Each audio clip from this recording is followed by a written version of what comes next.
On the dusty edge of a forgotten Arizona town, a quiet single dad runs a humble roadside diner that barely makes enough to keep the lights on. But when a ruthless female cartel boss storms through his doors, mocking his struggle and demanding control of his business, she makes a fatal miscalculation. The man flipping burgers behind that counter isn't just another desperate restaurant owner trying to survive. He's the legendary Night Reaper, a name whispered in fear across 3 continents.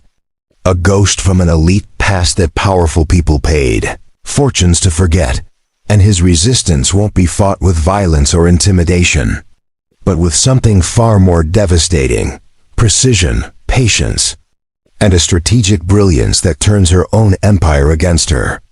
She came to destroy a diner. She's about to lose everything. Because some legends don't retire. They just wait for the right moment to remind the world exactly why they earned their name. Before we jump back in, tell us where you're tuning in from, and if this story touches you, make sure you're subscribed, because tomorrow, I've saved something extra special for you. The sun rose slow and golden over the hills of Ashford, Arizona, casting a soft amber glow across the cracked asphalt of Highway 89. The dust in the air shimmered like memory, caught between earth and sky. A weathered sign swung gently in the morning breeze outside a small roadside diner. Its paint faded but still readable. Grant's Place, home cooking since 2018. Inside, the diner smelled of fresh brewed coffee and sizzling bacon. The kind of smell that whispered home, not fancy but real. Worn vinyl booths lined the windows, their emerald green surfaces patched with duct tape in places where time had worn through. Behind the long counter stood a man who moved with quiet efficiency, who didn't say much because he didn't need to. Grant Sullivan was 38 years old, though the silver threading through his dark hair and the lines around his eyes made him look older. Not older from age, but from carrying weight that most people never had to lift. His blue-gray eyes, steady and clear, scanned the morning prep while he poured coffee into mismatched mugs that had been collected over the years from yard sales and thrift stores.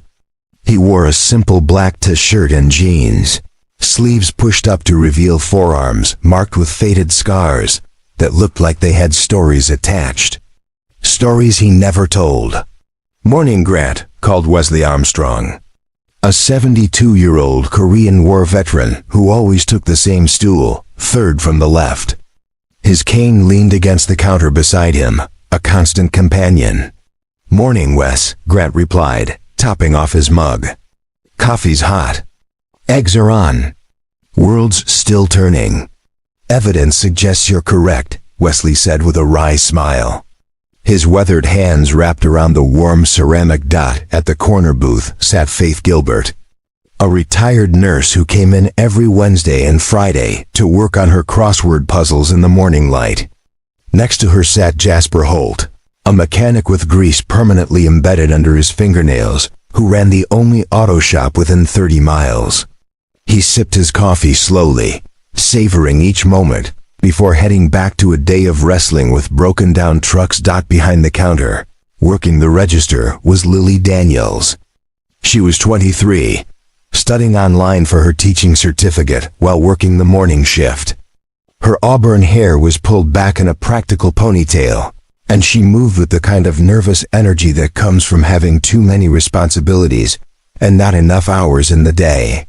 She kept glancing at the front door, a habit she'd picked up over the past 2 weeks ever since rumors started circulating about strangers asking questions around town.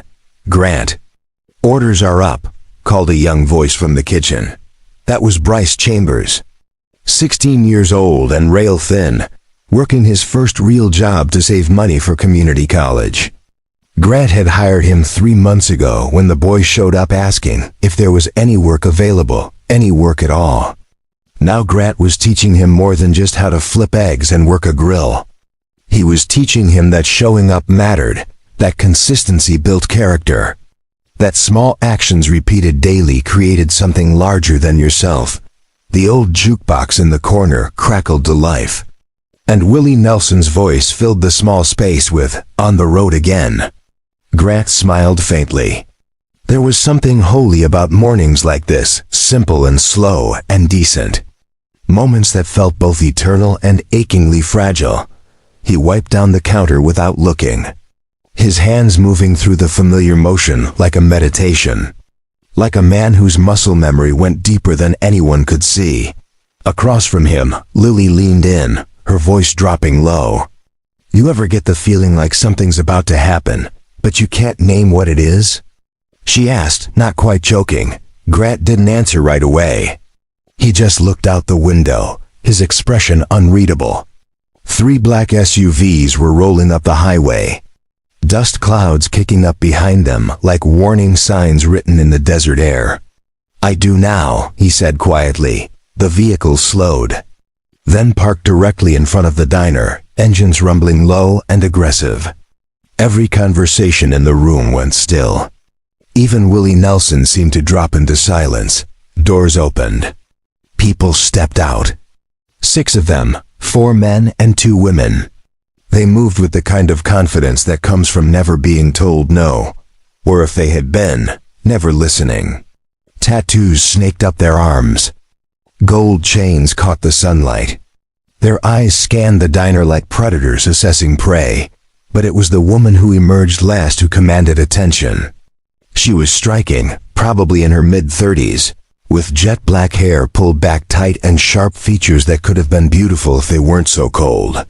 She wore expensive boots, dark jeans, and a leather jacket despite the Arizona heat. Everything about her screamed power and control. They walked into Grant's place like they owned it, boots heavy on the worn linoleum floor. Grant didn't move. He simply watched as the woman approached the counter, scanned the place with barely concealed contempt, then looked directly at him. "You Grant Sullivan?" she asked, her accent carrying the rhythm of northern Mexico. "I am," Grant replied, his voice steady and calm. "Coffee?" The woman smiled, but there was no warmth in it. "Sure, black, and for my friends too." Grant poured 7 mugs without breaking eye contact. He set them down carefully, one by one. The only sound in the suddenly silent diner, the gentle clink of ceramic on laminate. The woman sipped, then nodded once. "Not bad." She set the mug down with deliberate slowness. "My name is Erisa Darnell.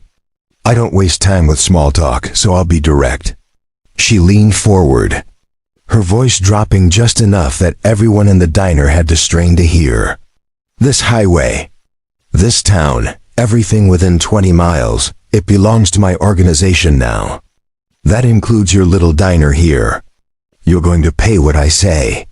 You're going to serve who I say. You're going to close when I say. And you're going to smile and be grateful for the privilege." Lily froze at the register, her hand trembling slightly. Faith looked up from her crossword, her expression hardening. Jasper's jaw clenched, one hand curling into a fist on the table. Wesley simply watched, his old soldier's eyes assessing the situation with the calm of someone who had seen worse. Grant didn't flinch. He met Erisa's stare with something that wasn't quite defiance and wasn't quite submission. It was something older, something harder to name. "I see," he said slowly. "You'll be wanting breakfast then." Erisa blinked, clearly not expecting that response. "I figure if you're planning on making threats all morning, you'll need something in your stomach," Grant continued, wiping the counter with the same steady rhythm. "We've got biscuits and gravy, eggs however you like them, bacon that's actually crispy. Might as well eat like people while you plan your takeover." Behind him, Bryce peeked out from the kitchen, eyes wide with fear. Grant gave him the slightest nod. "Stay calm. Don't react." Erisa stared at him for a long moment, her expression unreadable. Then she laughed, a sharp sound without humor. "You're either very brave or very stupid, old man," she said. "There's a thin line between the two," Grant replied, deadpan.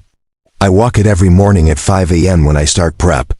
One of Teresa's men, a broad-shouldered guy with a shaved head, chuckled despite himself. The tension cracked just slightly, like ice beginning to thaw. Erisa leaned back, still smiling that cold smile. "We'll be back tomorrow. Same time. And we'll expect to see some changes in your attitude." She drained her mug and set it down hard enough to make a point. Her crew followed suit, each placing their empty cups on the counter like soldiers following orders. They walked toward the door, boots echoing on the floor. Erisa paused at the threshold, looking back over her shoulder. "Enjoy your peace while it lasts, Mr. Sullivan, because it won't last long." The door swung shut behind them. The bell above it jingled cheerfully, absurdly out of place. Only once the SUVs disappeared down the highway, dust trailing behind them like smoke, did the diner breathe again. Only then did hands unclench, did shoulders relax, did whispered conversations begin. "Grant," Bryce whispered from the kitchen doorway. "Who were those people?" "People who mistake fear for respect," Grant said simply, pouring fresh coffee for Wesley. "Common mistake. What are we going to do?" Lily asked, her voice small and worried. Grant's eyes were far away now, looking at something none of them could see. Some distant memory or calculation playing out behind that calm exterior. "I'll think of something," he said quietly. "Think of something," he said quietly. But Wesley, who had known Grant longer than anyone else in that diner, who had watched him over the past 5 years since he'd arrived in Ashford with nothing but a duffel bag and a haunted look in his eyes, Wesley saw something shift in his friend's expression. Something cold and precise sliding into place behind the warmth. Preparing and narrating this story took us a lot of time, so if you are enjoying it, subscribe to our channel, it means a lot to us. Now back to the story. And Wesley, old soldier that he was, recognized it for exactly what it was. The calm before action. The stillness before the storm. That evening, after the last customer had left and the chairs were stacked on tables, after Lily had gone home and Bryce had caught his ride, after Wesley had limped out to his old pickup with a knowing look and a quiet, "Be careful, son." Grant locked the front door and flipped the sign to closed. The diner settled into that particular kind of silence that comes after a long day, when the building itself seems to exhale. The setting sun cast long shadows through the windows, painting everything in shades of amber and rust. Grant stood at the counter for a long moment, just breathing, just being still. Then he moved. He walked to the back office, a cramped space barely large enough for a desk and a filing cabinet. The walls were covered with framed photos, moments captured and preserved. There was one of his son, Parker, age 7, gap-toothed and grinning, holding up a fishing rod with a tiny perch dangling from the line. Another showed Parker at his elementary school graduation just last month, standing tall in a shirt too big for his thin frame, trying so hard to look grown-up. Grant's chest tightened looking at those photos. Parker was staying with his grandmother in Tucson during the summer, arrangement that kept him safe and gave Grant the space to work the long hours the diner demanded. But every night without his son felt like a small failure, a reminder of everything that had gone wrong, of all the reasons Grant had ended up here in the middle of nowhere, trying to build something simple and clean and good. He shook his head, pushing the thoughts away. Not now, not tonight. Grant knelt beside the filing cabinet and pulled out the bottom drawer. It stuck as always, requiring a firm jerk to get it open. Inside were folders full of receipts and tax documents and supplier invoices. The mundane paperwork of running a small business, but at the very back, hidden behind a false panel that looked like the drawer's rear wall, was a space. A hollow maybe 8 inches deep. Grant reached in and pulled out a wooden box. It was simple, made of dark walnut, about the size of a shoebox. The wood was worn smooth from handling, from being opened and closed countless times over the years. He carried it back to the front counter and set it down under the dim overhead lights. For a moment he just looked at it, his hands resting on either side, not quite touching. Then he opened it. Inside, wrapped in black cloth, was a collection of items that didn't belong in a roadside diner. A set of identification cards, each with his photo but different names, different backgrounds, different lives. Passport stamps from countries most people had never heard of. A small black notebook filled with entries written in a code only he could read. And beneath those, carefully folded, was a piece of fabric. Black, lightweight, made from advanced synthetic material. When Grant unfolded it, the shape became clear. A balaclava, a face covering designed to leave only the eyes visible, but it wasn't just any mask. Across the lower portion, where the mouth would be hidden, someone had embroidered a design in white thread. A stylized reaper's scythe, curved and sharp. Grant stared at it, his expression unreadable. His thumb traced the embroidery slowly, almost unconsciously. Night Reaper. That's what they had called him. Not him exactly, but the persona, the ghost, the shadow that moved through places where shadows weren't supposed to exist. For 8 years he had been that ghost, working for people who needed problems solved quietly, permanently, without trace or evidence or consequence. He had been very, very good at it. Good enough that his reputation became currency in certain circles. Good enough that powerful people paid extraordinary amounts of money to make him go away, to convince him to retire, to ensure he would never work again. And he had taken the money. Every cent of it, because by then he had a son. By then he had realized that Parker deserved better than a father who disappeared for weeks at a time and came back with new scars and old nightmares. So, Grant Sullivan had become exactly that, just Grant Sullivan. He had taken his payout, moved to Ashford, bought this failing diner, and tried to become someone his son could be proud of. Someone simple and decent and present. But the box remained. The mask remained. The skills remained. Buried, but not gone. Dormant, but not dead. Grant refolded the mask carefully and placed it back in the box. He looked at the identification cards, each one a ghost of a person he used to be. Then he picked up one particular card, studied the photo of himself from 10 years ago, younger and harder. Eyes that didn't smile even when his mouth did. "I'm not that person anymore," he whispered to the empty diner. But even as he said it, he knew it wasn't quite true. You don't stop being what you were. You just choose, every day, whether to let it define you. Grant closed the box, locked it, and returned it to its hiding place behind the false panel. He locked the office, turned off all but one light in the front, and stood at the window looking out at the desert night. Somewhere out there, Erisa Darnell was planning her next move. Somewhere out there, dangerous people were making calculations about how much pressure to apply, how quickly to crush this small resistance, how to make an example that would keep everyone else in line. They thought they knew what they were dealing with. A struggling single dad, a man barely keeping his business afloat, someone desperate and vulnerable and easily intimidated, thought they had no idea. And that, Grant knew, was going to be their biggest mistake. He pulled out his phone and typed a short text message to Wesley. "Tomorrow morning. Keep Parker in Tucson for a few more weeks. I'll explain later." Then he sent another message, this one to a number he hadn't contacted in 3 years.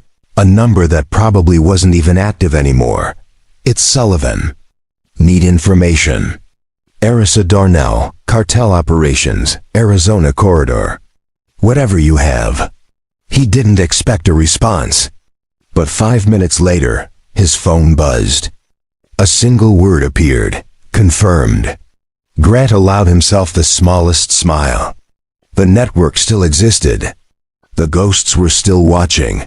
He locked up the diner and walked to his truck, an old Ford that had seen better decades. The engine coughed to life, and he drove the 10 minutes to his small rental house on the edge of town.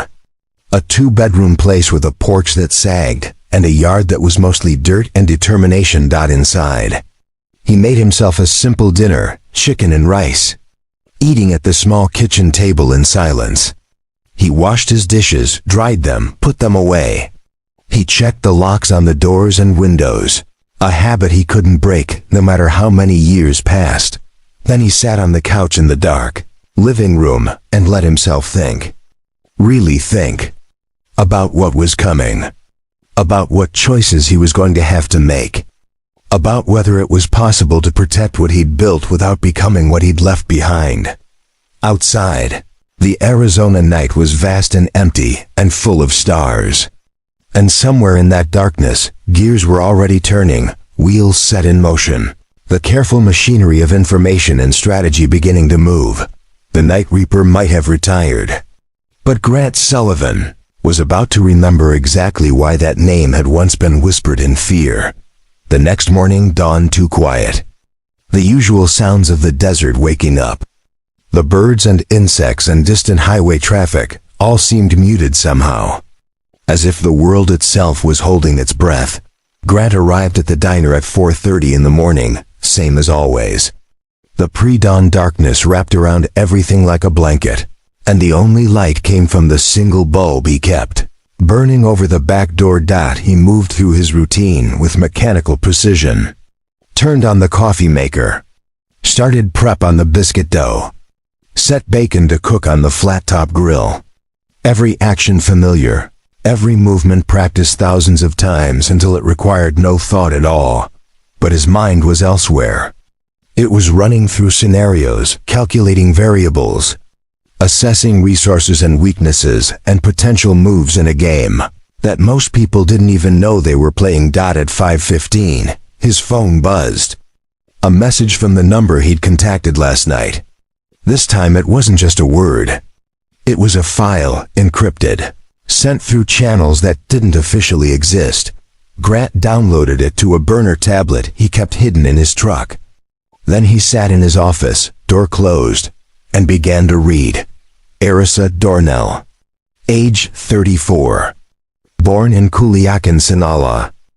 Daughter of a mid-level cartel enforcer who got ambitious and paid the price when she was 12. Raised by an aunt who ran protection rackets along the border. Smart, ruthless, patient. Started working the family business at 16.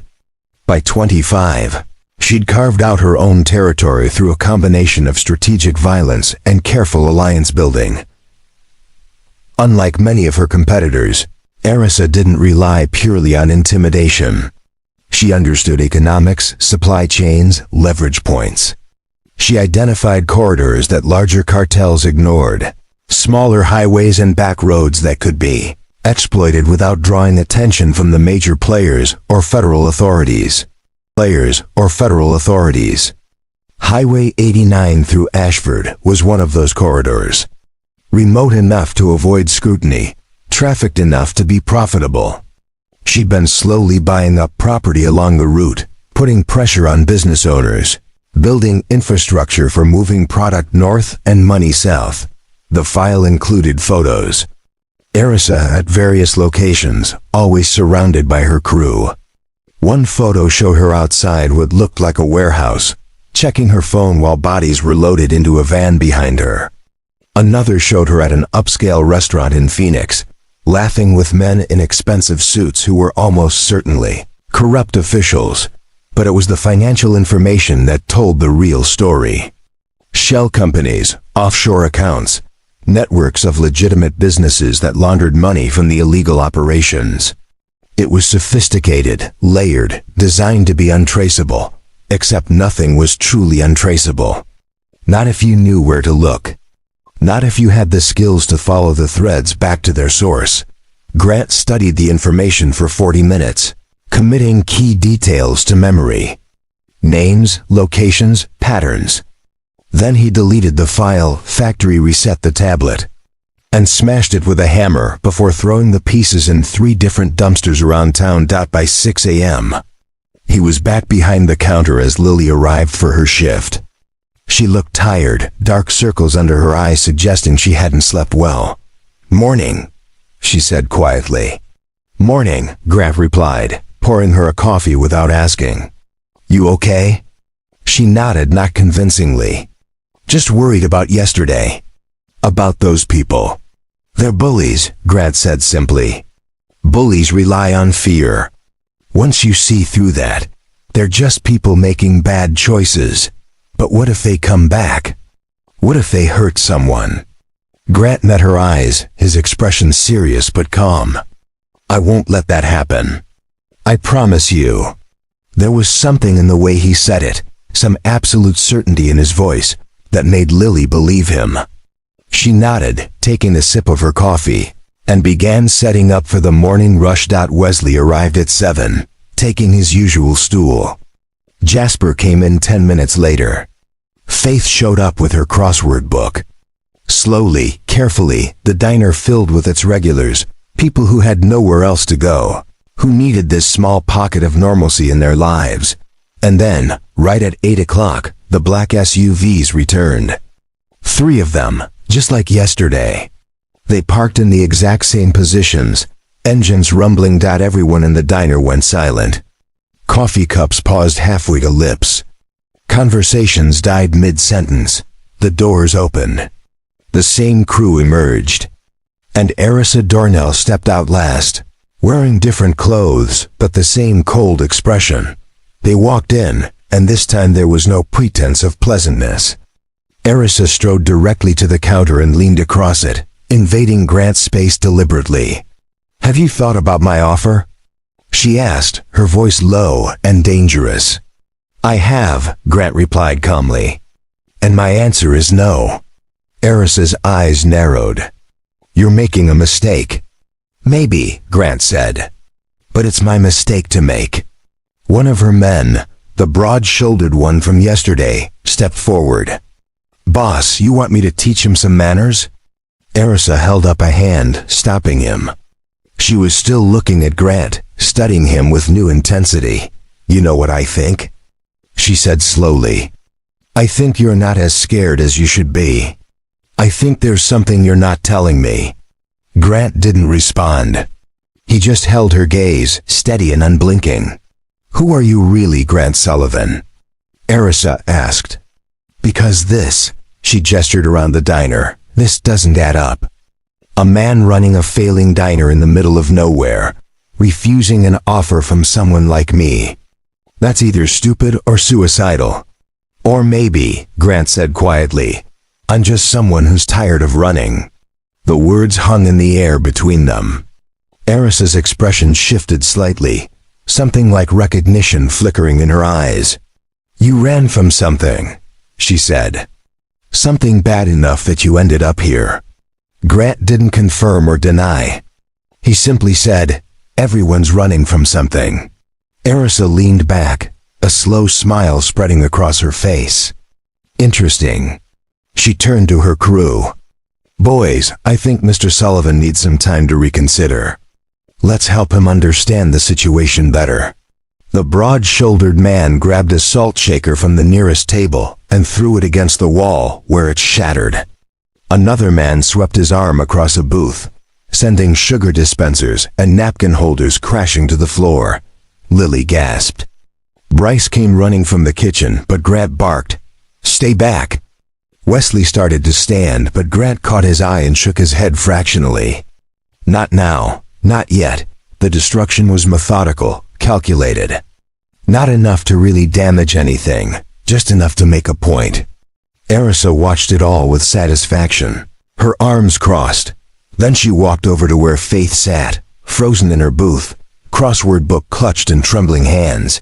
You come here often? Arissa asked conversationally. Faith nodded, unable to speak. Well, that might not be safe anymore, Arissa said. You understand? Places like this, when they don't cooperate, bad things can happen. Accidents, fires, people getting hurt. She let the implication hang in the air. Then she turned back to Grant. 24 hours, she said. That's what you get. Tomorrow morning, I come back, and either you agree to my terms, or we escalate. And trust me, Mr. Sullivan, you don't want escalation. She snapped her fingers, and her crew followed her out.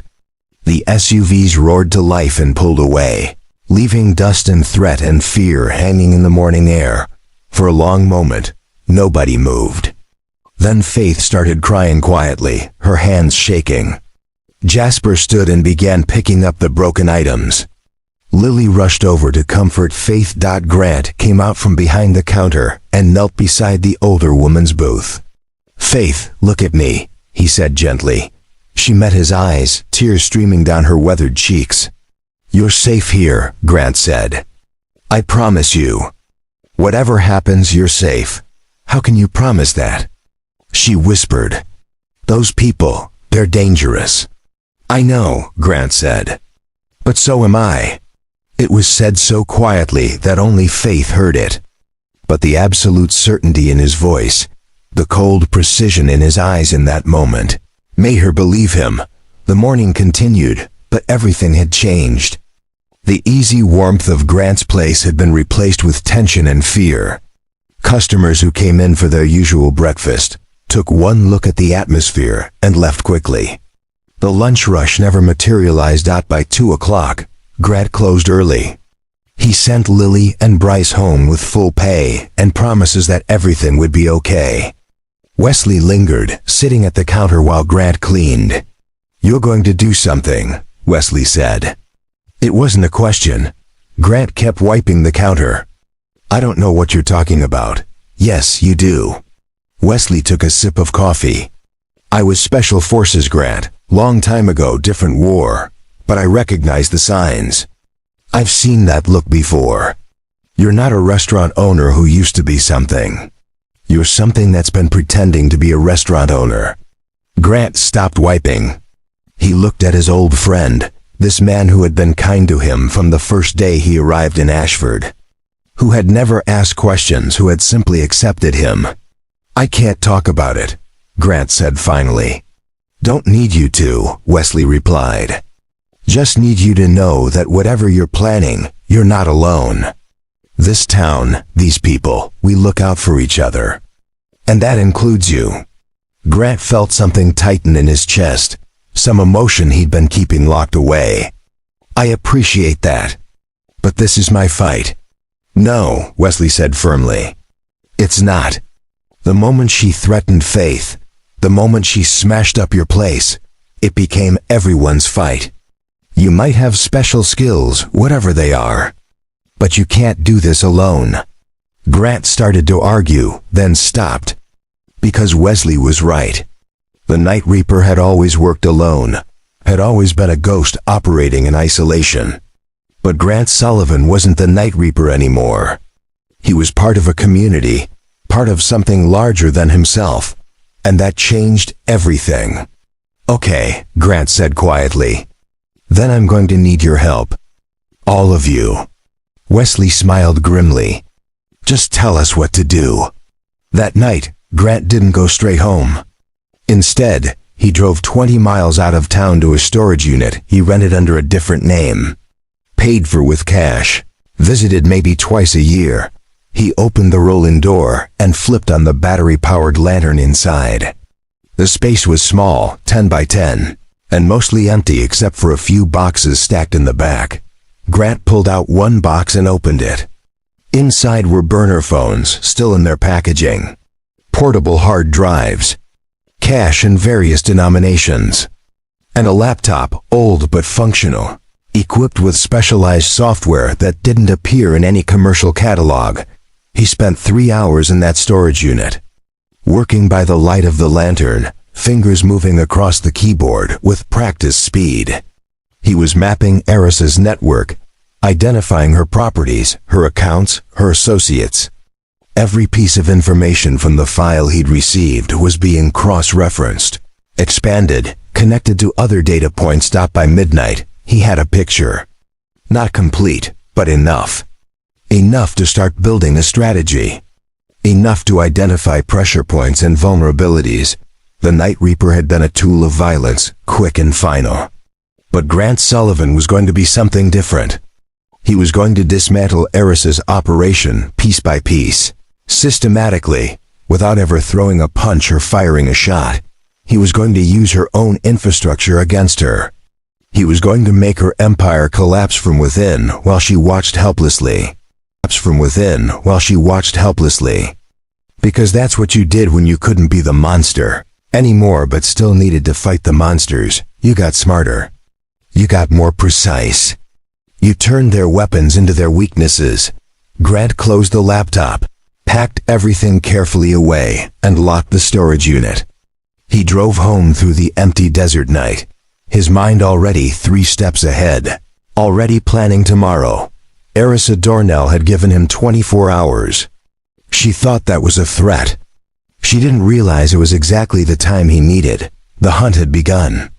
And this time, the prey had no idea they were already caught. The next morning came too fast and too slow at the same time. Grant opened the diner at 5 a.m. as always, but this time the atmosphere was different. This time he wasn't alone. Wesley arrived first, at 5:30, earlier than his usual time. He took his stool and said nothing, just sipped his coffee and watched Grant work with the quiet solidarity of someone who had been in foxholes before, who understood that some battles required nothing more than presence. Jasper came in at 6, nominally to grab breakfast before opening his shop, but really to sit near the window where he could see the highway. Faith arrived shortly after, her crossword book under her arm, but her eyes sharp and alert. Even Lily showed up 30 minutes before her shift, claiming she couldn't sleep and might as well be useful. By 7:30, the diner had more people than usual for a Thursday morning. Word had spread through the small community, the way it always does in towns where everyone knows everyone. People came not because they were hungry, but because they understood that sometimes standing together was the only defense against forces that wanted to pick you off one by one. Grant moved through the morning routine, flipping eggs and pouring coffee, but his mind was running through calculations. He had spent the night implementing the first phase of his plan, setting digital tripwires and alerts, beginning the careful work of mapping Erisa's financial infrastructure. Now he just needed to buy time. At exactly 8 o'clock, the black SUVs arrived. 3 vehicles, same as before. But this time when they parked, more people got out. 8 instead of 6.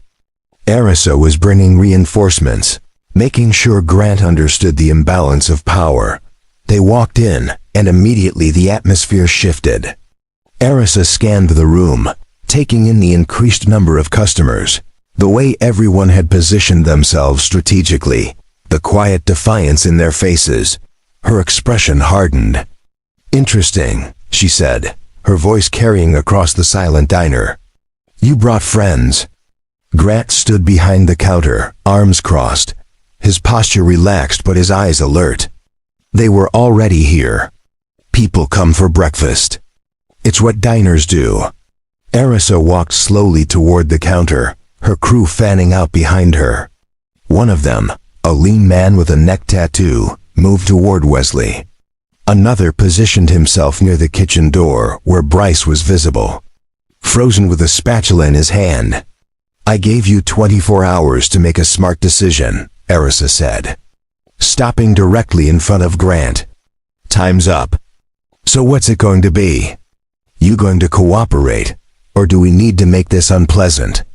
"I'm not interested in your offer," Grant said calmly. "This is my place. These are my people. And you need to leave." The man with the neck tattoo laughed. "You hear this guy?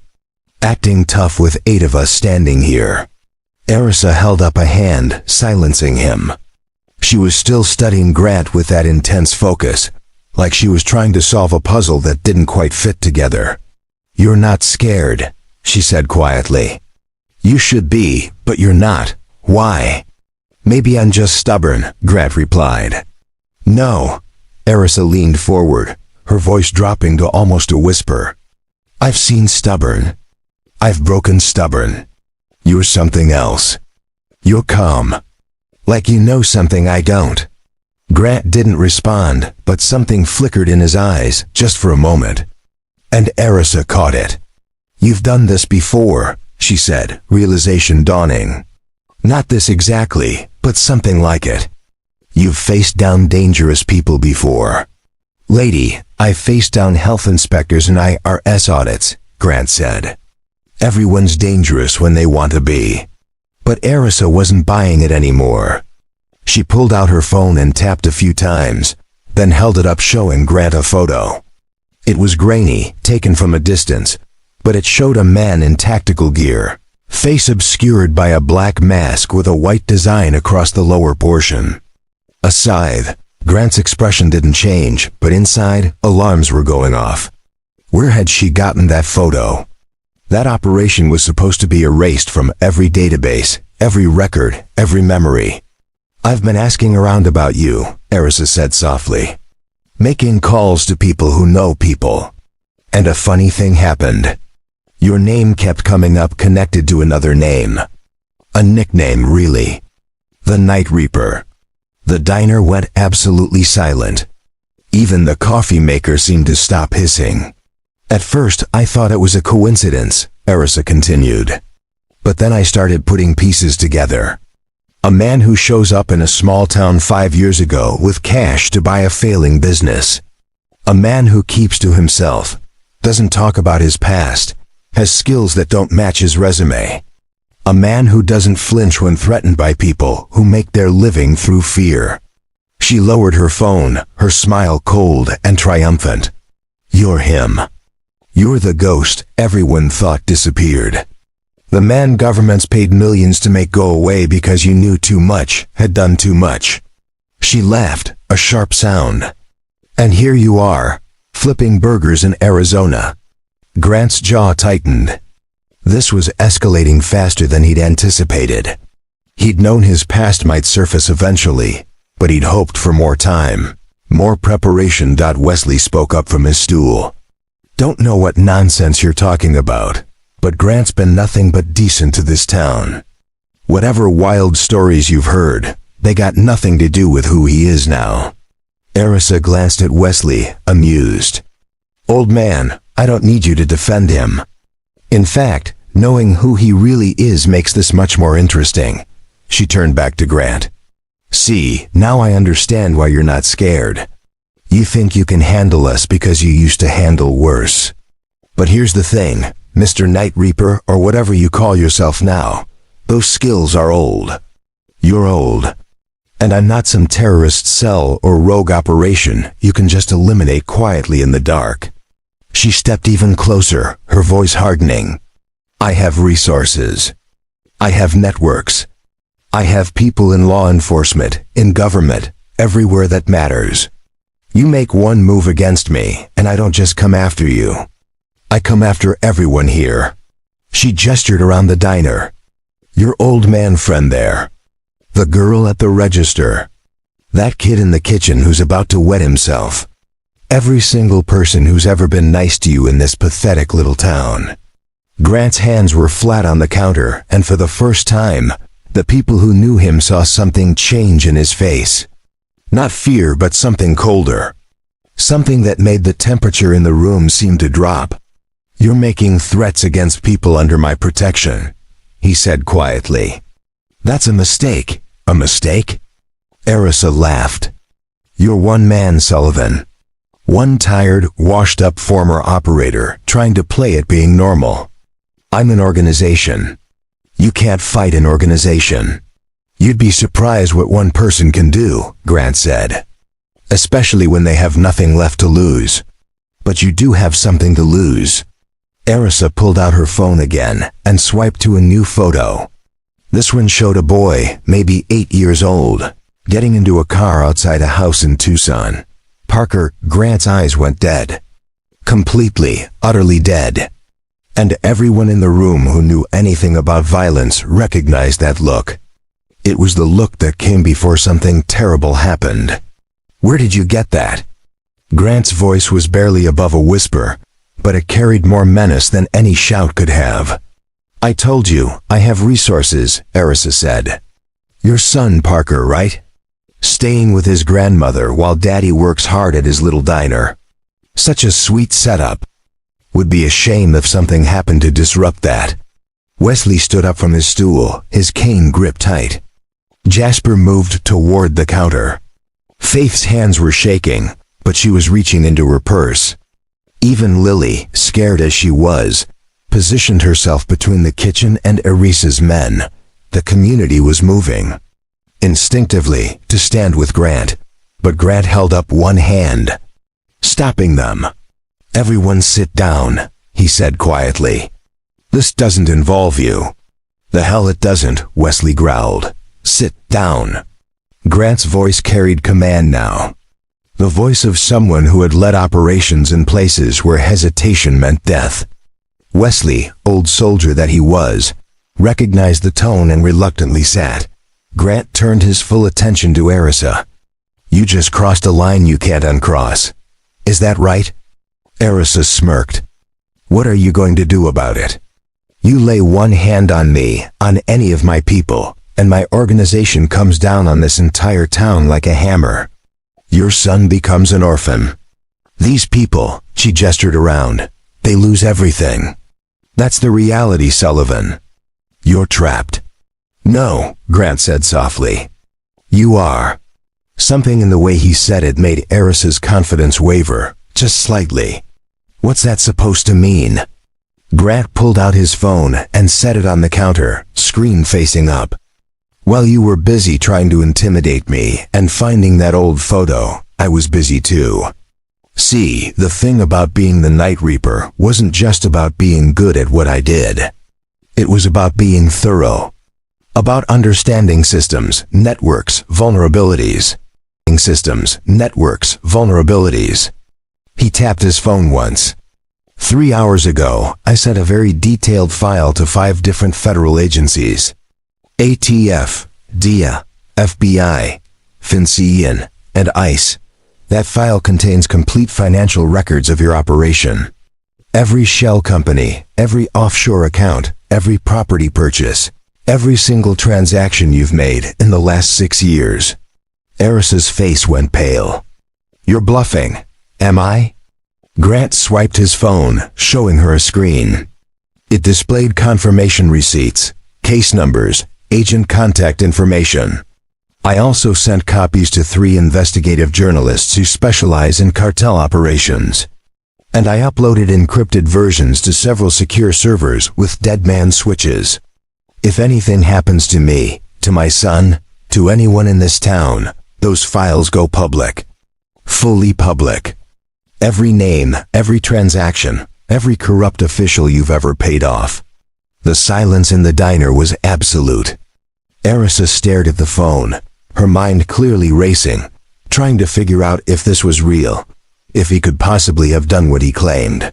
"You're insane," she whispered. "If those files go public, you expose yourself too. Your real identity, everything you've done." "I know," Grant said calmly. "And I accepted that the moment you threatened my son. See, I was trying to leave that life behind. Trying to be someone better, someone he could be proud of.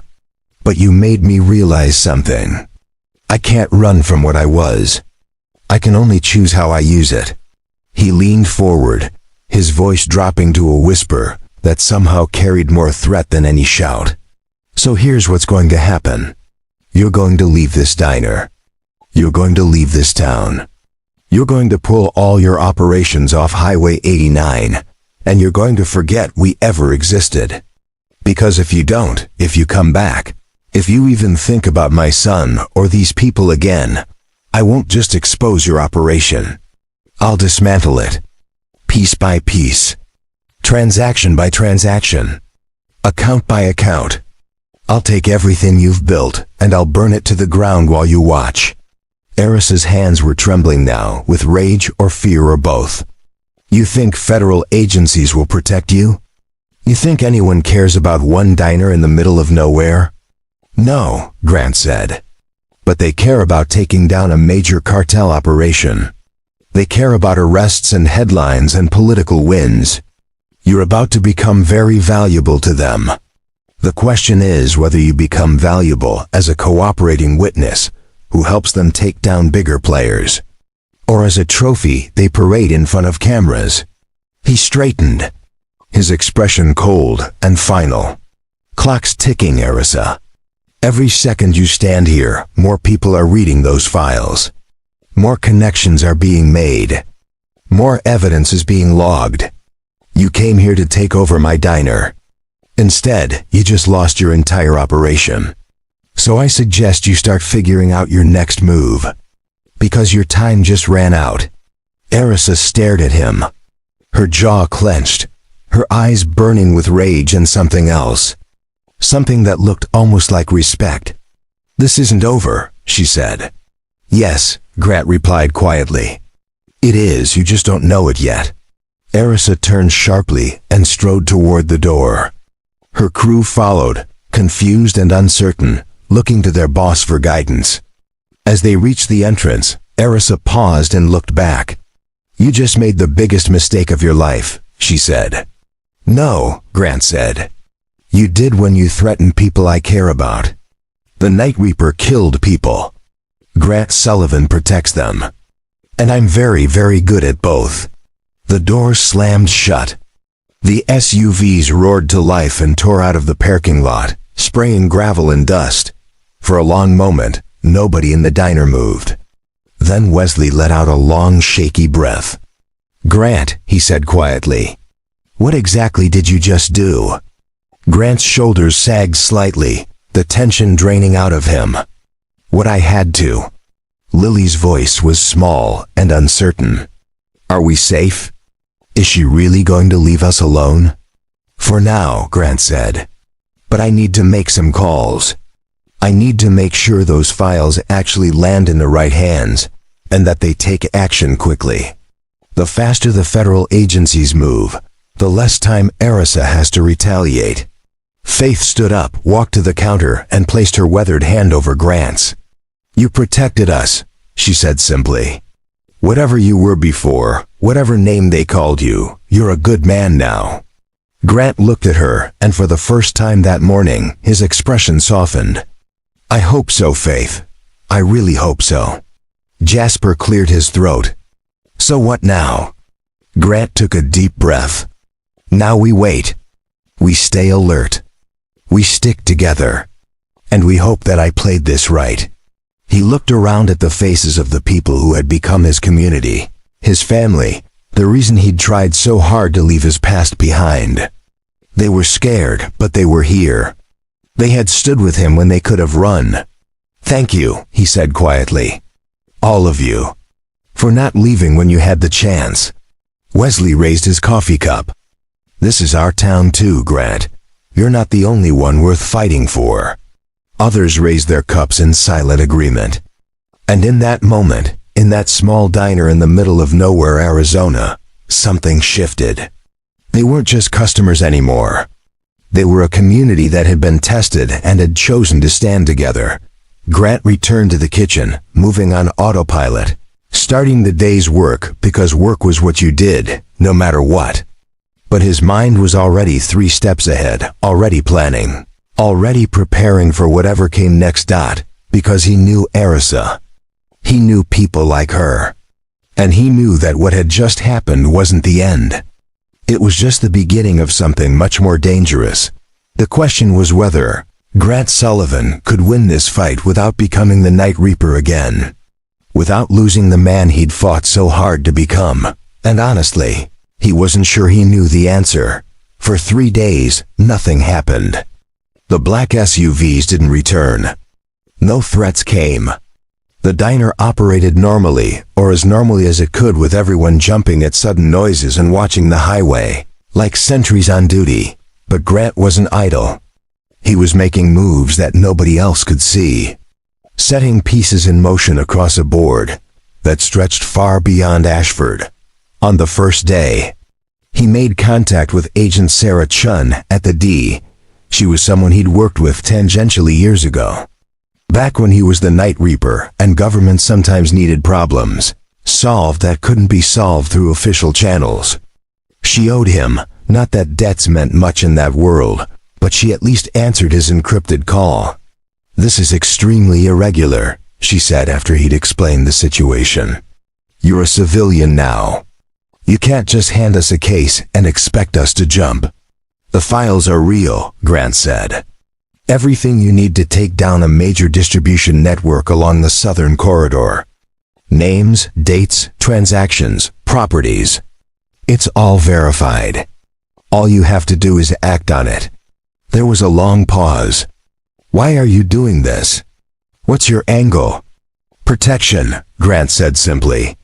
"For people who don't deserve to be caught in the crossfire." Another pause. "I'll look at the files.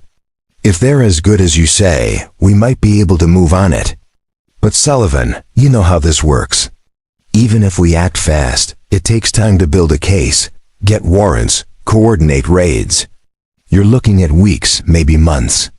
"I don't have weeks," Grant said. "Can you at least put surveillance on Eris's known locations? Make her aware that she's being watched? That might buy me time." Agent Chun sighed. "I can probably arrange that. But you're playing a dangerous game. If she figures out you're the one who exposed her before we can move, she'll come after you hard." "Let her come," Grant said, and ended the call. On the second day, he worked the financial angle. Using skills he'd hoped never to use again, he accessed offshore banking systems that officially didn't exist, and began the careful work of freezing Eris's liquid assets. Not stealing them, that would be too obvious. Just tying them up in bureaucratic red tape, triggering compliance reviews and suspicious activity, reports that would take weeks to untangle. Every restaurant payment that bounced, every wire transfer that got delayed, every cash flow interruption added pressure to Eris's operation.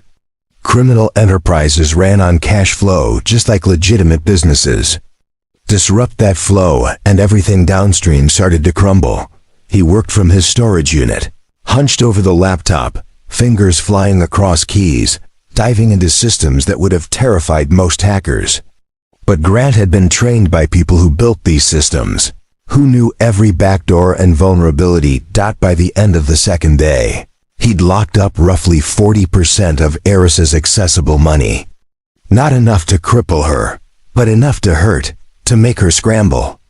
To divide her attention between the diner problem and the bigger problem of keeping her operation funded. On the third day, he expanded the strategy.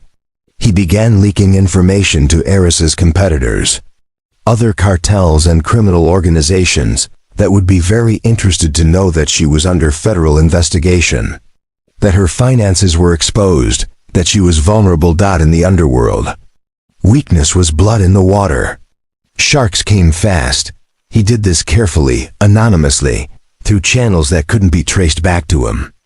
A tip here, a rumor there. Carefully planted suggestions that Eris Adorno was either cooperating with authorities or had been compromised. In their world, either scenario was a death sentence. Wesley watched this transformation with something between awe and concern. Grant still worked the diner every day, still cooked breakfast and poured coffee and made small talk with customers. But there were hours when he disappeared into the back office, emerged with red-rimmed eyes and tension in his shoulders. "You're not sleeping," Wesley observed on the morning of the fourth day. Grant shrugged, pouring coffee. "Sleep's overrated. Son, I've been where you are. I know what it's like to go to war, even a quiet one. It eats at you. I'm fine, Wes." "No, you're not. You're slipping back into old patterns, old ways of thinking. And I'm worried that when this is over, if it ever is, you won't be able to find your way back to who you were trying to become." Grant stopped wiping the counter and looked at his friend. Really looked at him. What if who I was trying to become was never really possible? What if this, he gestured vaguely, was always temporary? "Don't say that," Wesley said firmly. "You're not defined by your worst moments or your most dangerous skills. You're defined by the choices you make when you don't have to make them. And you're choosing to protect people. That matters." Before Grant could respond, his phone buzzed. A message from an unknown number. "We need to talk. Come alone." 2 p.m., Old Water Tower on Route 12. It was unsigned, but Grant knew exactly who it was from. Erisa. He showed the message to Wesley, who frowned. "It's a trap." "Probably," Grant agreed. "So you're not going?" "I have to. If she wants to talk, it means my strategy is working."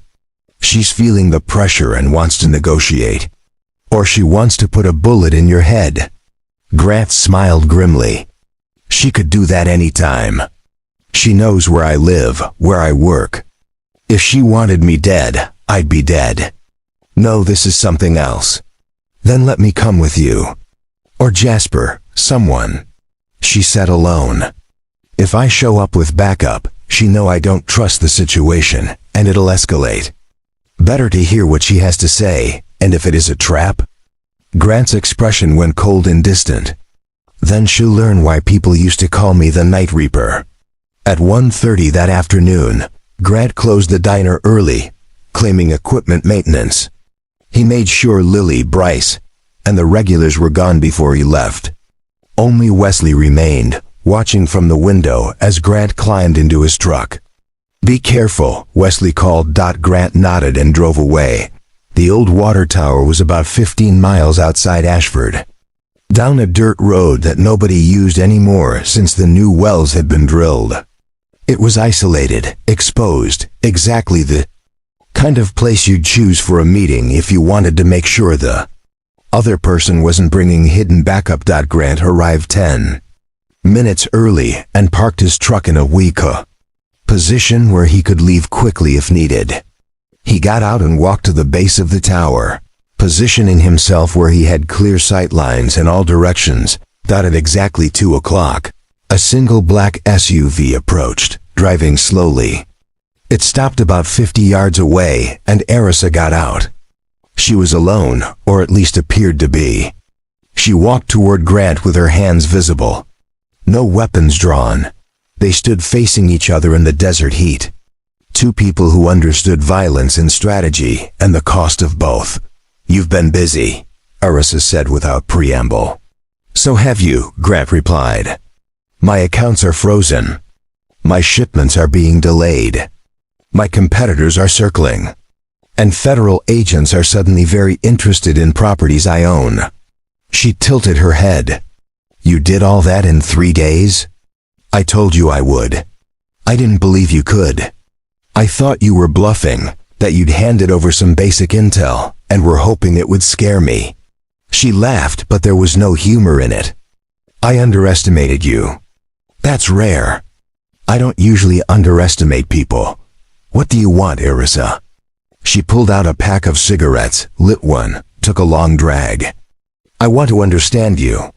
The Night Reaper was a legend. A ghost. Someone who killed efficiently and disappeared. But you're not killing anyone now.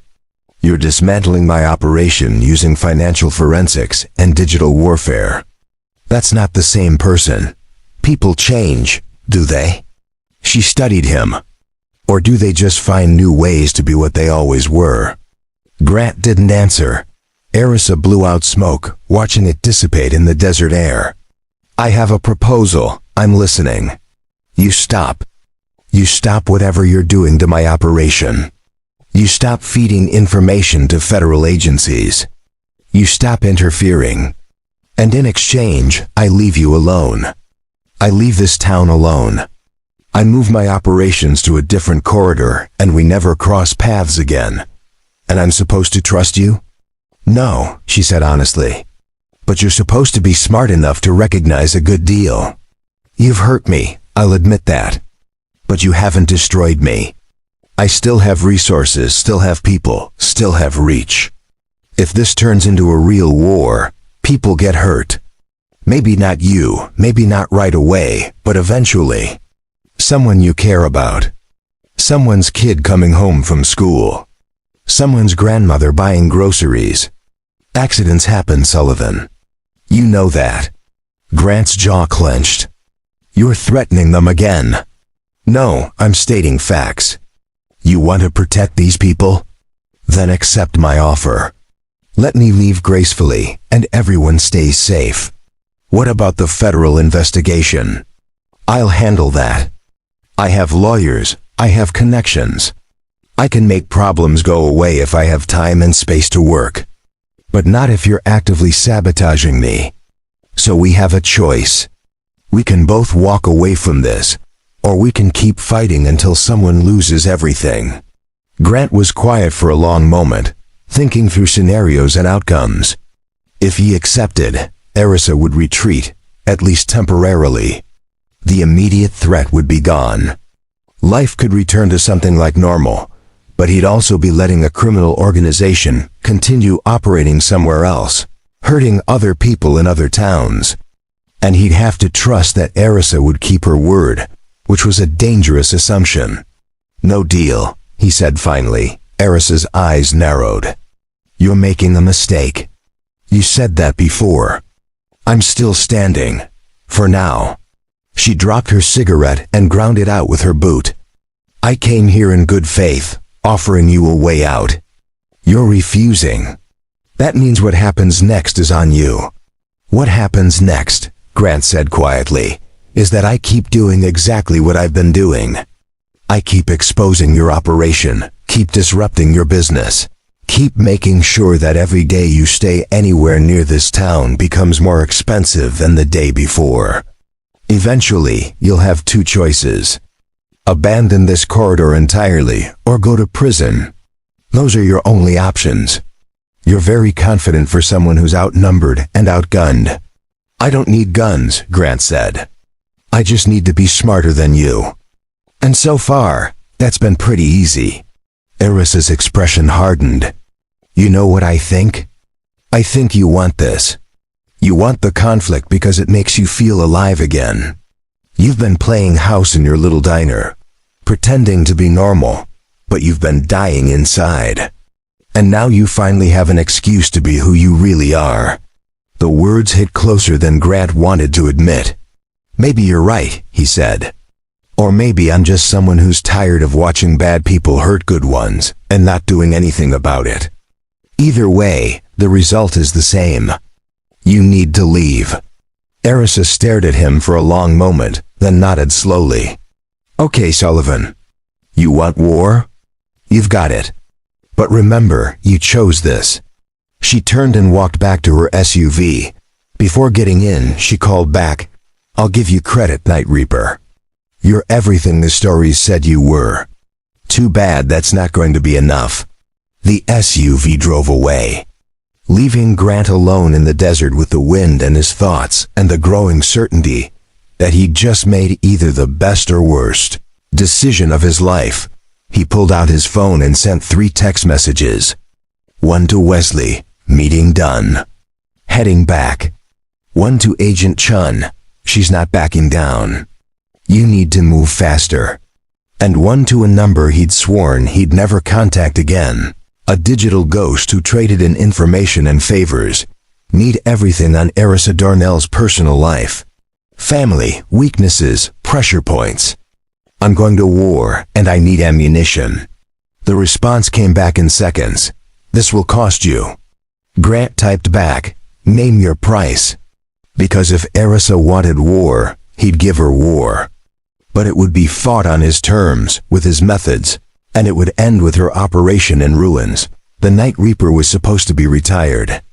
But apparently, retirement only lasted until someone threatened the things that mattered most. Grant drove back to Ashford as the sun began its descent, painting the desert in shades of orange and red.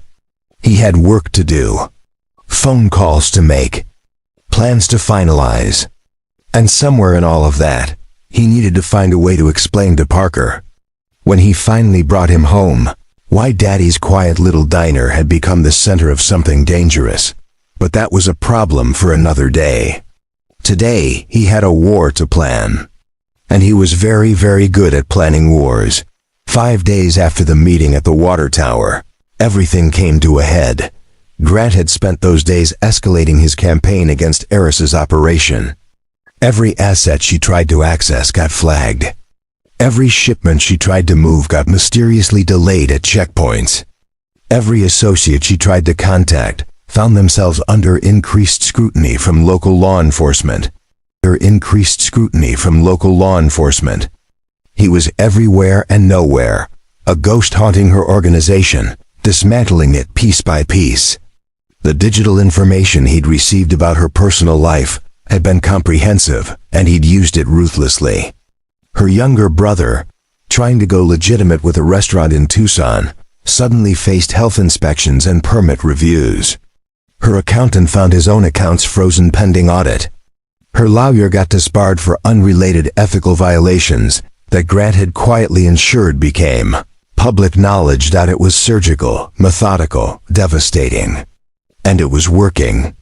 Eris's organization was hemorrhaging money and credibility. Other cartels were already moving into territories she could no longer defend, but Grant knew it couldn't last. Eventually, she'd have to make a move, take a desperate action, lash out at the only target she could definitely reach, him. The attack came on a Tuesday morning. Grant arrived at the diner at his usual time. 4:30 a.m., the world still dark and quiet.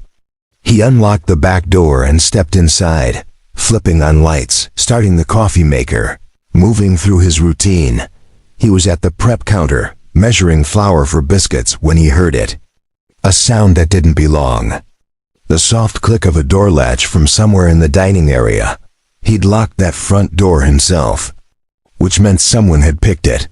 Grant's hand moved smoothly to the knife block, selecting the 8-inch chef's knife. Not his weapon of choice, not even close, but better than nothing. He moved silently toward the kitchen door, listening. There were at least 3 people in the dining room. Maybe more. He could hear their breathing, the subtle creak of boots on old linoleum, the whisper of fabric against fabric. Grant made a calculation. He could try to escape out the back, call for help, let law enforcement handle it. That would be the smart civilian thing to do. But if they'd come for him at the diner, they might also go for the people he cared about. Wesley in his home. Lily in her apartment. Faith in her little house on Oak Street. No. He had to end this here. Now. Grant pushed through the kitchen door fast and low, already moving before his eyes fully adjusted to the darkness of the dining room. He counted 4 shapes, 4 people spread out in standard tactical formation. They were professionals, or at least trained, but they were expecting the diner owner, not the night reaper. Grant moved like water, like shadow, using the layout of his own restaurant as a weapon. He slid between tables, used chairs as obstacles, kept moving so they couldn't get a clean shot or approach. The first man tried to grab him as he passed. Grant redirected the grip, used the man's own momentum to send him crashing into a booth. The second man pulled a gun, but Grant was already inside his reach, striking the wrist hard enough to make him drop the weapon, then following with an elbow to the temple that dropped him like a stone. The third and fourth men were smarter. They spread out, tried to flank him. But Grant had spent 8 years staying alive in situations far worse than this. He grabbed a heavy cast-iron skillet from a wall decoration and threw it at the overhead light, plunging the room into deeper darkness. In the chaos and confusion, he moved, striking precisely at pressure points in joints, using minimal force to maximum effect. Not killing, not permanently injuring, just neutralizing threats. It was over in less than 2 minutes. 4 men down, groaning or unconscious, and Grant standing in the middle of his dark diner breathing hard but unhurt. Then the lights came on. Bright, sudden, blinding. Erisa stood at the light switch by the front door, flanked by 2 more men. And she had a gun pointed directly at Grant. "Impressive," she said. "The stories really didn't do you justice." Grant stood very still, his hands visible, the chef's knife on the floor where he'd dropped it after the last attacker went down. This was a test. Yes, I needed to see if the legend was real or just reputation built on old stories. She smiled. "It's real. You took down 4 trained fighters in the dark without killing any of them. That takes incredible skill and restraint. What do you want, Erisa? I want you to understand something." She gestured around the diner. "You've been dismantling my operation. You've been very clever about it, very thorough. But you made a mistake. You assumed I'd play by rules. That I'd stay in my lane, focus on business, not make things personal." Grant's expression hardened. "What did you do?" "Nothing yet." She pulled out her phone with her free hand and held it up. On the screen was a live video feed. It showed a small house, lights on inside. Through the window, Grant could see a woman, older, gray-haired, moving around a kitchen. And sitting at a table, doing homework, was a small figure. Parker, Grant's blood went cold. "If you hurt them, I won't," Erisa interrupted. "Not if you listen very carefully to what I'm about to say. See, I've realized something. You're too dangerous to fight directly. You're too skilled, too connected, too protected by the moves you've already made. So I'm not going to fight you. I'm going to give you a choice." She lowered her gun slightly, though it still remained pointed in his general direction. "Walk away," she said. "Stop everything you're doing. Stop the federal investigation. Stop freezing my assets. Stop interfering with my business. Do that, and your family stays safe. Your friends stay safe. This town stays safe, and if I don't, then I stop playing nice. Then people start dying. Not you, because that would be too quick, but people around you. Starting with the people in that house in Tucson." Grant looked at the screen, at his son sitting there doing math problems or spelling practice, completely unaware of the danger hovering just outside. His son, who believed his father was just a diner owner, who thought the most dangerous thing Daddy faced was burnt bacon and difficult customers. "You're asking me to choose between stopping you and protecting my son," Grant said quietly. "No. I'm telling you that you can't do both. You're one person. You can't be everywhere. You can't protect everyone. Eventually, you have to prioritize." Erisa's expression was cold, calculating. "So what's it going to be, Night Reaper? Your mission or your family?" Grant stood in his diner, surrounded by unconscious attackers, facing a woman pointing a gun at him, looking at a phone screen showing the only person in the world who truly mattered to him. And in that moment, he understood what Wesley had been trying to tell him. He'd been fighting this battle alone, keeping everyone at arm's length, trying to be both Grant Sullivan and the Night Reaper, trying to protect people while maintaining the distance that had always defined his professional life. But that wasn't working. That wasn't enough. He looked at Erisa and said something that clearly surprised her. "I choose both. That's not an option. It is now." Grant pulled out his own phone. "Because while you've been focused on me, while you've been sending people to attack my diner and surveillance to watch my family, I've been making new friends, or reconnecting with old ones." He tapped his phone once. Erisa's phone buzzed. She glanced at it, confusion crossing her face. The live video feed of Parker's house was still there. But now there was something else. Something new. People moving into position around the house. Not threatening, but securing, protecting. "Those are federal marshals," Grant said. "I called in every favor I had. My son and his grandmother are now under protective custody. They don't even know it yet, but as of 10 minutes ago, they're the safest two people in Arizona." Erisa's gun hand tensed. "You're bluffing. Call them. Tell your people watching the house to move in. See what happens." For a long moment, Erisa stared at him. Then she made a call, spoke rapidly in Spanish, listened to the response. Her expression darkened. Federal agents just arrived at the location, her person on the other end reported. "They're securing the premises. Our surveillance is pulling back." Erisa lowered her phone, her jaw clenched. "Clever, but that only protects two people. What about everyone else? What about the old man, the girl at the register, all your regulars?" The diner door opened. Wesley walked in, followed by Jasper. Then Lily, then Faith, then a dozen other people from town, all of them awake at 5 in the morning, all of them standing together. "We heard there might be trouble," Wesley said calmly. "Figured you could use some company." Grant felt something tighten in his chest.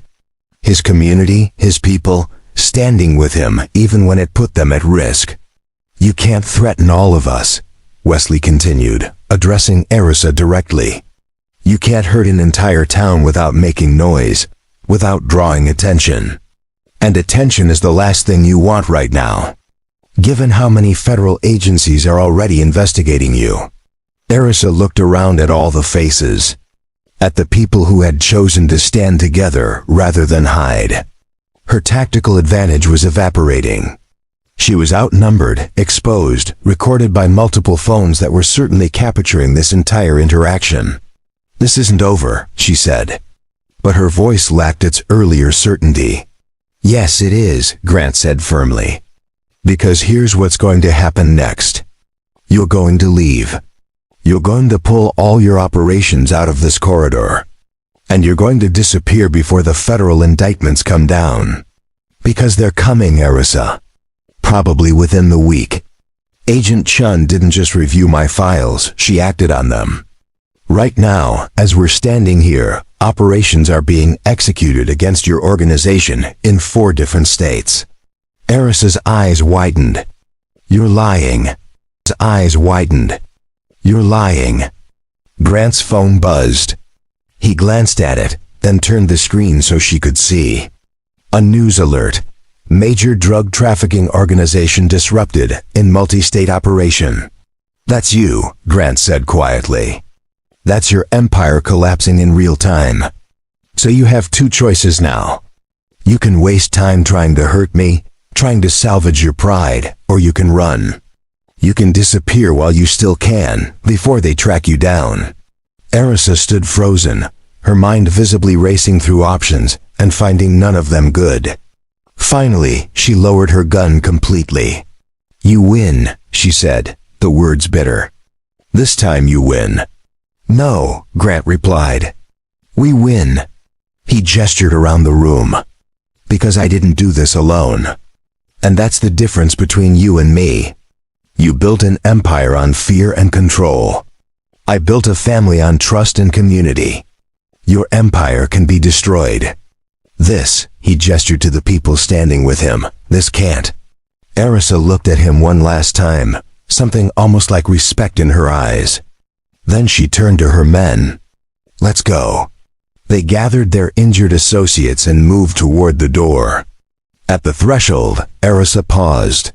The Night Reaper was feared, she said. But Grant Sullivan? He might be something more dangerous. A man with nothing to lose who found something worth protecting. That's the most dangerous kind of opponent there is.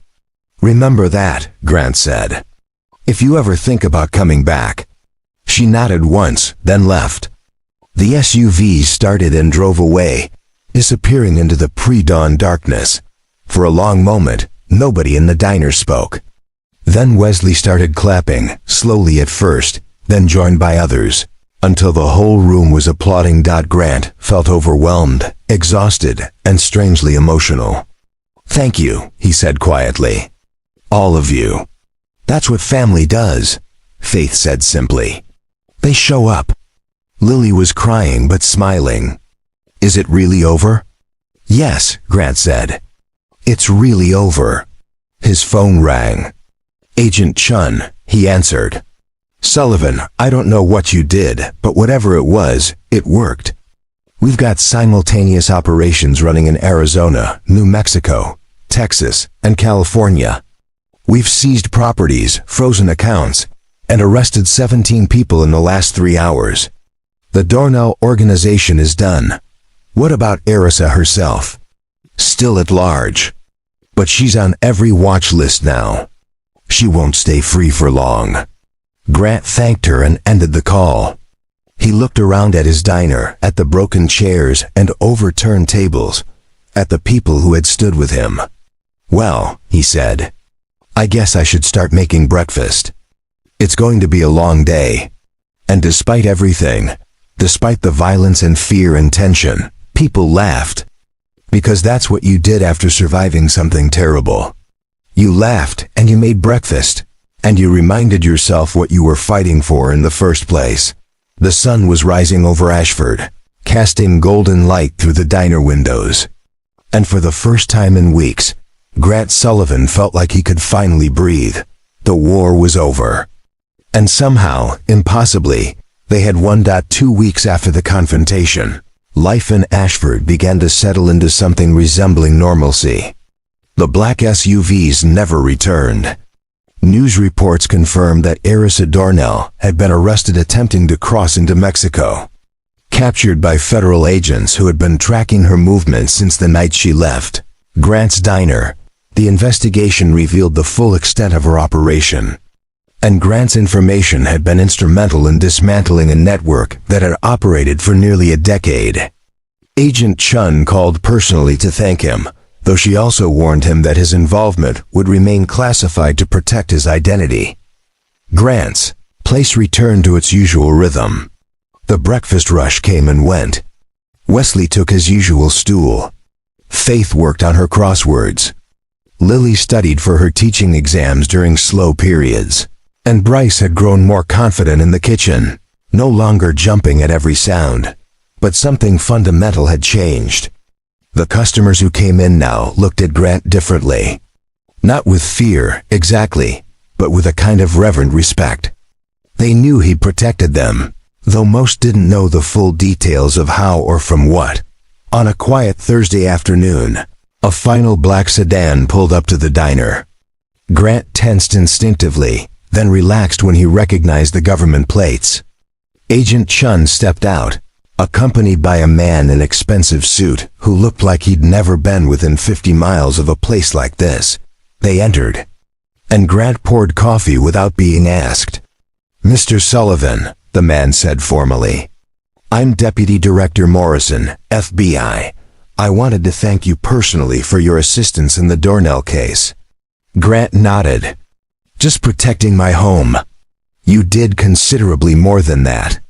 Your intelligence led to 37 arrests, the seizure of over $50 million in assets, and the disruption of trafficking routes across 4 states." Morrison paused. "We'd like to offer you a consultant position. Your skills are clearly still sharp, and we could use someone with your particular expertise." Grant looked at the man. Then at his diner, at Wesley watching from his stool. At the life he'd built. "I appreciate the offer," Grant said. "But I'm retired. Really retired this time. I've got a business to run and a son to raise. That's enough for me." Morrison studied him for a moment, then nodded. "I understand. But if you ever change your mind, the offer stands." After they left, Wesley approached the counter. "You turned them down." "Yeah. Why?" "You clearly still have the skills. You could do real good working with them." Grant wiped down the counter, that familiar meditative motion. "Because I realized something during all this. The Night Reaper fought alone, solved problems with violence, and disappeared into the shadows. But Grant Sullivan? He's part of something bigger. A community. A family. And that's more important than any mission." Wesley smiled, understanding in his weathered face. "Your boy's coming home this weekend, right?" "Yeah, finally." Grant felt warmth spread through his chest. "I've got a lot to explain to him, but mostly I just want him home. He's lucky to have you." "I'm lucky to have him," Grant corrected. "He's the reason I became someone worth being." That evening, as Grant closed up the diner, he took one last look around. The repaired tables, the patched booths, the countertop worn smooth by years of use. It wasn't fancy, but it was his. And more importantly, it was safe. He locked the door, flipped the sign to closed, and walked to his truck under a sky full of stars. Tomorrow Parker would come home. Tomorrow life would truly return to normal. And Grant Sullivan, once known as the legendary Night Reaper, would go back to being exactly what he'd fought so hard to become. A single dad who made the best biscuits in Arizona and loved his son more than anything in the world. Sometimes, the greatest victory wasn't defeating your enemies. It was protecting what mattered and finding your way home. Parker came home on a Saturday morning, bursting through the diner door with the unstoppable energy of an 8-year-old who'd been away from his father too long. He crashed into Grant with a hug that nearly knocked them both over. "Dad!" Grandma said you had some trouble, but you fixed it. What kind of trouble? Did the oven break again? Did you fight with the health inspector? Grant laughed, holding his son close, breathing the scent of kid shampoo and sunshine. Something like that. But it's all fixed now. Everything's fine. Over the next few weeks, Grant found his rhythm again. Mornings with Parker before school, afternoons at the diner, evenings helping with homework and reading bedtime stories.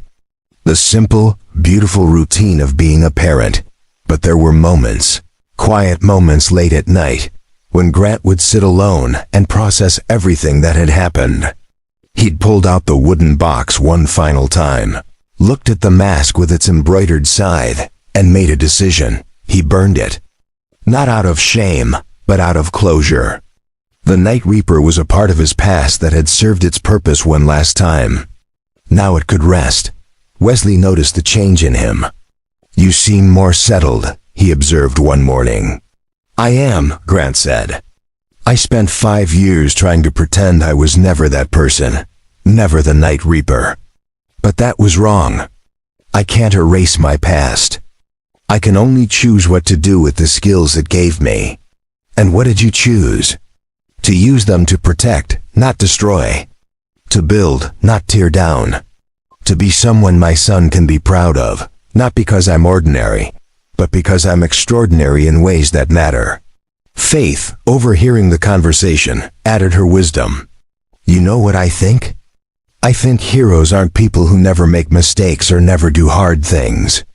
Heroes are people who keep choosing good, even when bad would be easier."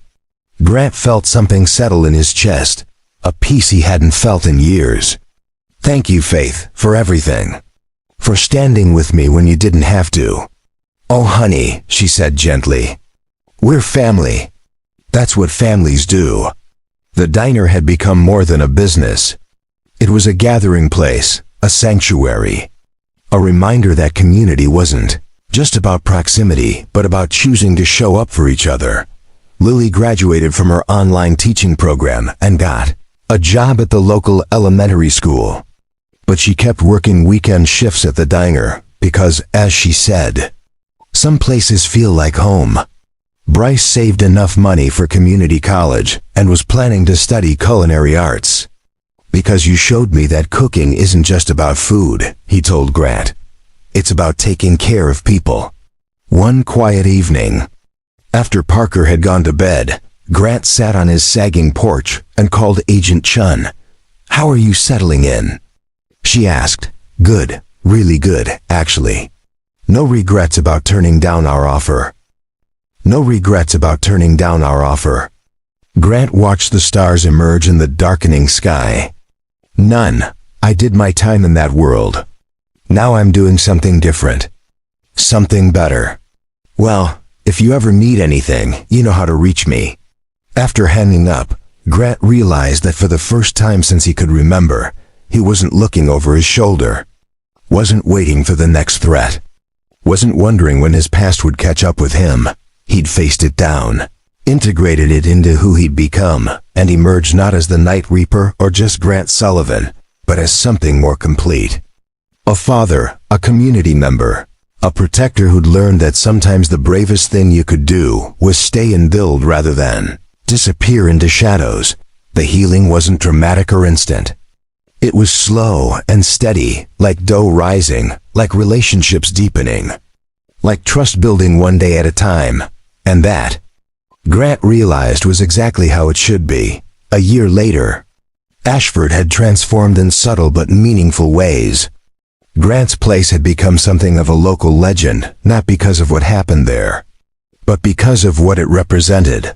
Ordinary people standing together against extraordinary threats. Other small businesses along Highway 89 began to thrive, no longer paying protection money or living in fear.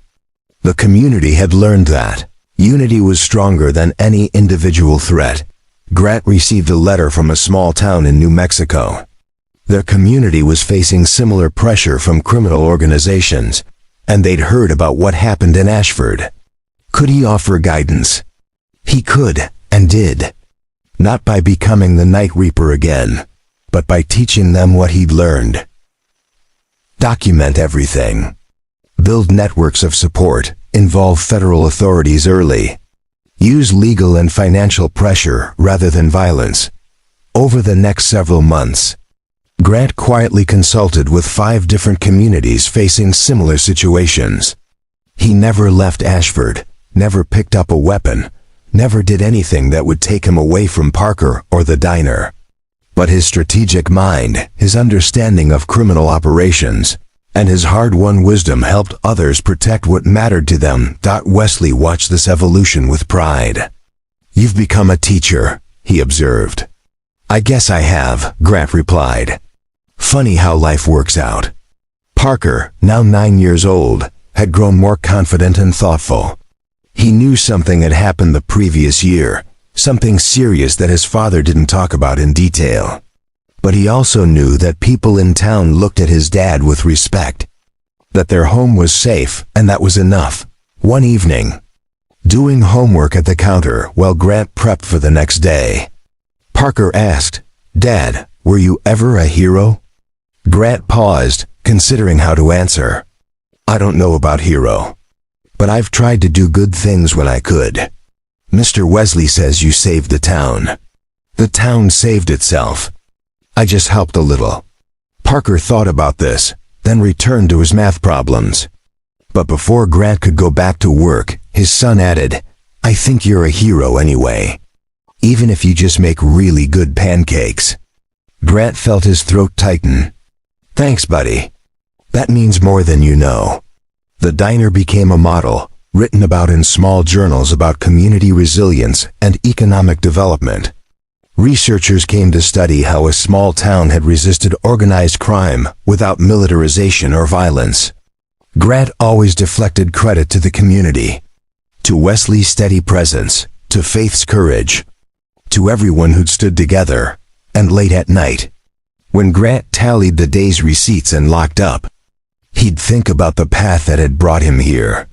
From the Night Reaper, a ghost that governments paid to disappear, to Grant Sullivan, a single dad making breakfast in Arizona. It wasn't the life he'd planned, but it was the life he'd built, one choice at a time, one day at a time.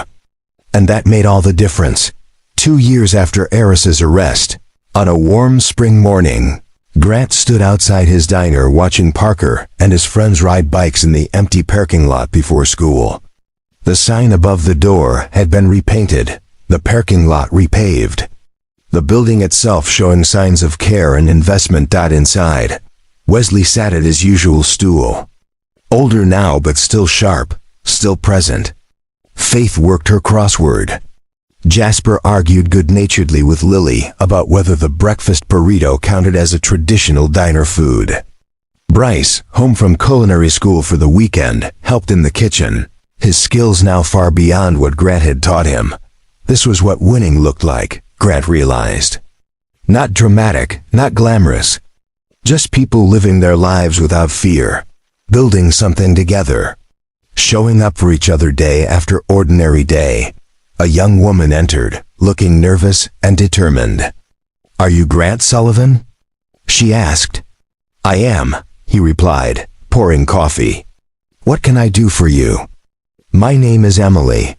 I run a community center in a small town in Utah. We're facing pressure from people who want to take over our building, and I heard you might be able to help." Grant smiled gently. "Sit down. Have some breakfast. And let's talk about how communities protect themselves." As he sat with Emily, sharing strategies and lessons learned, Parker waved goodbye through the window, heading off to school with his friends. Safe, happy, loved. Wesley caught Grant's eye and raised his coffee cup in a silent toast. To survival. To community. To choosing, every single day, to be better than your worst moments. Grant Sullivan had been the Night Reaper once, a legend whispered in fear. But he'd become something more important. A father, a friend, a teacher. A protector who understood that real strength wasn't about what you could destroy, but what you could build and defend. The world might not be perfect, but here, in this small corner of Arizona, in a diner that served the best biscuits and the strongest coffee and the most genuine hospitality, it was a little bit safer, a little bit kinder, a little bit more worth fighting for. And sometimes that was enough.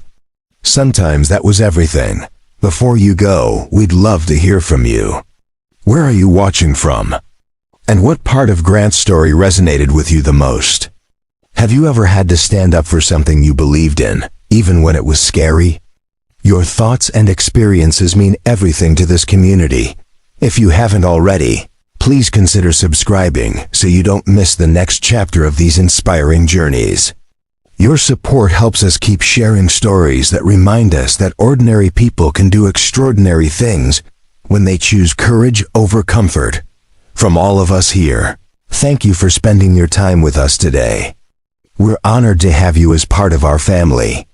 Remember, heroism isn't about being fearless. It's about being afraid and choosing to protect what matters anyway. Stay strong. Stand together and never forget that you're capable of more than you know. Up next, you've got 2 more standout stories right on your screen. If this one hit the mark, you won't want to pass these up. Just click and check them out. And don't forget to subscribe and turn on the notification bell so you don't miss any upload.